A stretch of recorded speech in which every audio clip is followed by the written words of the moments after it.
Era segunda-feira, 7 horas da manhã, o técnico de segurança do trabalho chegou no pátio da empresa e encontrou ali um operador sentado no chão, exausto, esgotado, com a mão na cabeça. O operador, quando percebe o técnico de segurança, olha para ele e diz, para tranquilizá-lo, que era apenas mais uma crise de ansiedade e tenta sorrir disfarçadamente. Não houve acidente, não houve sangue, não houve máquina parada, mas ali havia um corpo esgotado, um colaborador em crise mental, com problemas mentais relacionados ao trabalho. E isso é uma coisa comum tratada dentro das organizações. O estresse, o esgotamento mental, entre outros aspectos que envolvem os fatores dos riscos psicossociais, hoje é tratado de forma normal, comum. E isso tem que mudar. A nova NR1 veio para mudar esse conceito.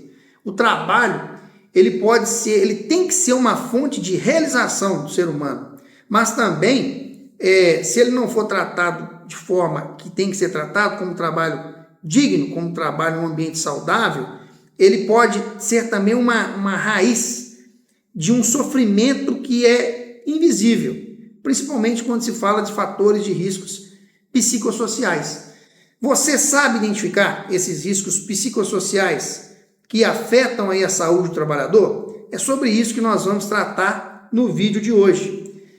Todo mundo, já começou a entender um pouco o que seriam esses riscos psicossociais, que são aspectos aí da organização de trabalho, principalmente, a gestão e condições de trabalho que podem causar estresse, sofrimento ou adoecimento mental, são os principais. Vai envolver ali a estrutura do trabalho, a exigência e também a autonomia e as relações com o trabalhador. E podemos destacar que o acaso e a sorte no trabalho é um fator fundamental. A sorte, por exemplo, no sucesso profissional, muitas vezes ignora o papel desse contexto, o tipo de trabalho que a pessoa realiza. Algumas estruturas aí organizacionais e condições de trabalho moldam os resultados e o bem-estar dos trabalhadores. Então, quando nós falamos do risco, por exemplo, os ambientes com riscos psicossociais aí mal geridos vão gerar com certeza estresse e também exaustão nos colaboradores, independente da função que ele vai executar. Isso decorre aí, por exemplo, de cargas excessivas, metas às vezes inalcançáveis, relações autoritárias e também a questão da desorganização. Então, muitas teorias, e muitas críticas desse assunto, dos fatores de riscos psicossociais, ensinam, que o fator psicossocial mostra que as formas modernas de organização ocultam ali relações de dominação, de desigualdade, às vezes, no ambiente, moldando ali, às vezes, subjetividade e também afetando a saúde dos colaboradores. Quando a gente fala da psicodinâmica do trabalho, que a gente pode fazer uma relação, a diferença do sofrimento criativo, que transforma, e do sofrimento patogênico, que adoece. O criativo é quando se fala do sofrimento criativo, é quando o colaborador ele está desenvolvendo no ambiente de trabalho, ele está ali sofrendo para evoluir, ou seja, ele está se esforçando. Às vezes ele tem esforço físico ali, ele tem esforço mental, mas ele sabe que ele está fazendo aquele esforço para crescer. Não aquele esforço de ficar carregando peso que eu estou falando, é o esforço dele se dedicar no trabalho, dele conseguir se sobressair aos outros colaboradores, porque ele tem uma perspectiva de crescimento que foi passada para ele. Já o patogênico é o adoecedor. É quando a pessoa ela se esforça ali porque ela é cobrada por pressões ali anormais de trabalho, por atingir metas ali que são inalcançáveis às vezes. E isso que traz a doença no ambiente de trabalho. Então, a diferença disso tudo está na possibilidade de agir com autonomia e sentido. Quando se fala do sofrimento criativo, é o que transforma, a pessoa tem essa possibilidade, ela está fazendo porque ela quer desenvolver, ela quer ser reconhecida. Já o adoecedor é diferente, ela é forçada a fazer isso e ela vai ter problema mental. Então, com relação A estabilidade não é a ausência de dor. Às vezes a pessoa, o crescimento, todo crescimento, ele vai trazer dor na nossa vida. Então, no trabalho é a mesma coisa. É a dor que a pessoa vai sentir por se esforçar, não a dor física, mas ela está sentindo que ela está tendo uma entrega no trabalho, que ela vai ser reconhecida. Então, ter essa saúde mental no trabalho é ser capaz ali de lidar com o sofrimento, enfrentá-lo, transformá-lo. O problema é quando esse sofrimento se torna constante e sem solução. Esse é o problema. Então, o estudo sobre regras rígidas e falta de controle geram o sofrimento. O ambiente físico, quando ele é adequado, mas a organização é de trabalho não, também não vai adiantar nada. Então, no Brasil, no mundo, as doenças relacionadas aí, por exemplo, ao estresse, à saúde mental no trabalho, aumenta cada dia mais, cresce cada dia mais. Então, é essencial a gente incluir esses aspectos organizacionais de segurança do trabalho. Então, o trabalho ele adoece quando exige submissão e obediência cega. Quando o colaborador ali não se sente que ele é importante, ele não sabe o que ele está fazendo. Ele torna, ou ao contrário disso, o trabalho ele torna-se saudável quando permite o diálogo, quando tem troca de saberes, quando é pegada opinião, reconhecimento.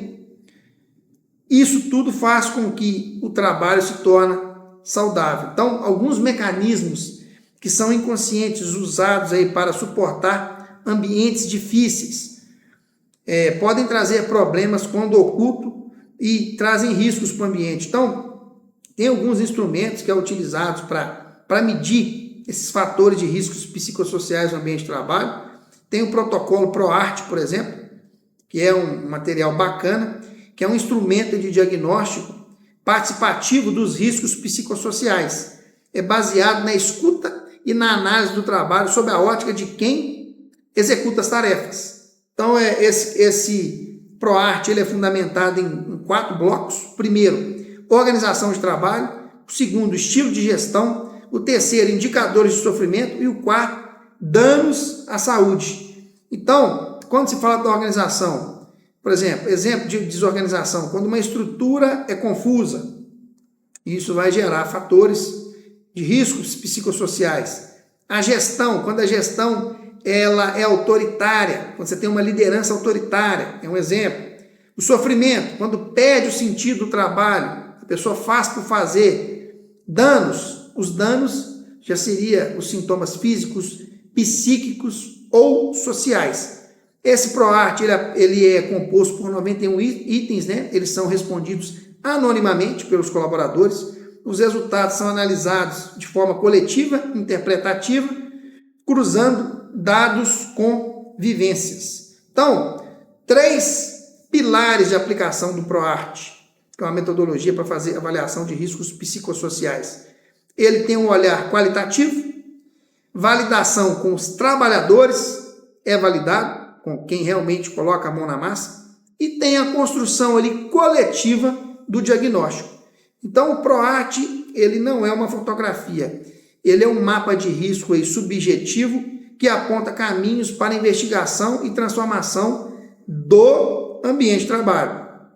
Então, o risco de uso inadequado, se isso pode acontecer, esse ProArt, quando ele não é usado de forma correta, ele não vai dar o resultado.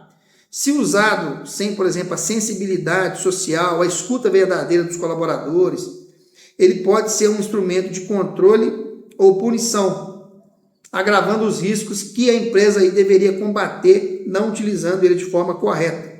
Então, o papel do engenheiro, do técnico de segurança, aplicar esse questionário, essa metodologia, mas principalmente o engenheiro técnico deve ampliar o olhar além dos acidentes físicos. Nós somos muito voltados para a parte de física, Segurança também inclui riscos invisíveis, já falei isso em outros vídeos, relações, culturas e principalmente organização de trabalho. Então, quando se fala em superar esses riscos psicossociais, exigem coragem institucional, escuta ativa e também a valorização dos trabalhadores. Isso é fundamental. Segurança também nós podemos dizer que é saúde ocupacional, é saúde emocional, não somente ocupacional. Tem a ver com a emoção do indivíduo.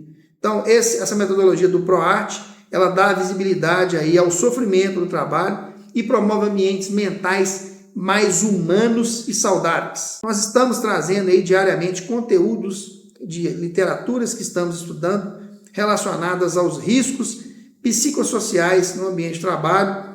Espero que esteja fazendo sentido para você. Se faz sentido, curta, compartilhe, comente o vídeo, que vamos estar trazendo para vocês aqui conteúdos valiosos diariamente referente a esse tema que é tão importante nessa transformação de saúde e segurança do trabalho no Brasil. Forte abraço!